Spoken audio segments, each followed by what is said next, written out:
Hello guys, welcome to Gayatri steno coaching zone. हमारे channel पर आपको मिलेंगी हिंदी और इंग्लिश की डिफरेंट स्पीड की डिक्टेशंस। अगर आपको हमारा चैनल अच्छा लगे तो लाइक करें, कमेंट करें, वीडियो को शेयर करें और चैनल को सब्सक्राइब करना ना भूलें। सो गाइस, आइए अब हम स्टार्ट करते हैं अपनी डिक्टेशन, जिसकी स्पीड होगी 80 वर्ड्स पर मिनट।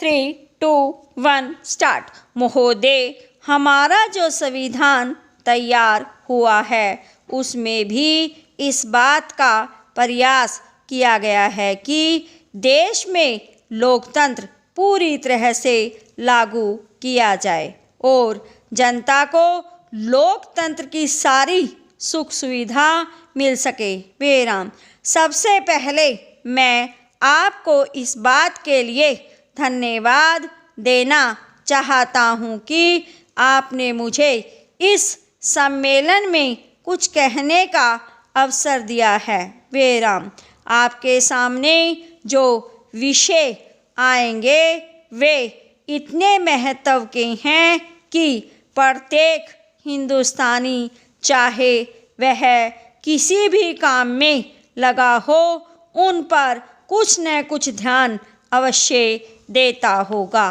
बेराम, पहला, यह एक मानी हुई बात है कि बच्चा जैसा तैयार किया जाता है वह बड़ा होने पर वैसा ही निकलता है। बेराम, शिक्षा का काम यही है कि उसको अच्छी तरह से सुलझे तरीके पर तैयार करें और उसको इस योग्य बनाएं कि उसे जिस किसी भी काम में लगाया जाए वह उस काम को कुशलता और सफलता के साथ पूरा कर सके। बेराम, हमारे देश में जो शिक्षा पद्धति अभी तक जारी है वह नई नहीं है, बल्कि यदि मैं यह कहूँ कि वह 125 वर्ष पुरानी है तो गलत नहीं होगा।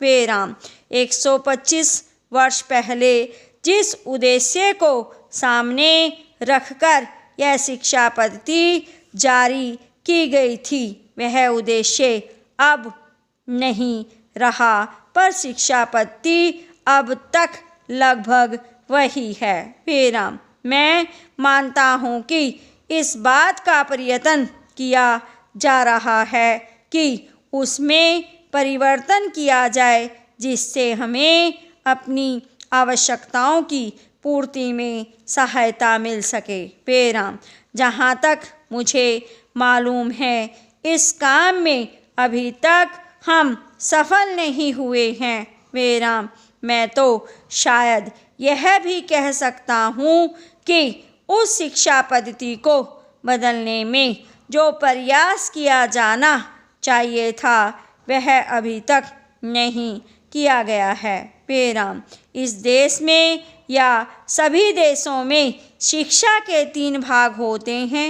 एक तो वह जिसमें छोटे छोटे बच्चों को शिक्षा दी जाती है, दूसरा वह जिसमें युवावस्था के पहले बड़े होने तक, और तीसरा वह जिसमें युवावस्था के विद्यार्थियों को शिक्षा दी जाती है। बेराम, इन 3 भागों की शिक्षा पद्धतियाँ अलग अलग हैं, परंतु वे एक दूसरे से मिलती जुलती होती हैं और एक दूसरे में जाने में कोई कठिनाई नहीं होनी चाहिए। बेराम, इसलिए यदि हम अपने देश की शिक्षा में सुधार चाहते हैं तो सबसे अधिक आवश्यक यह है कि सर्वप्रथम प्राथमिक शिक्षा में, उसके बाद माध्यमिक शिक्षा और फिर विश्वविद्यालय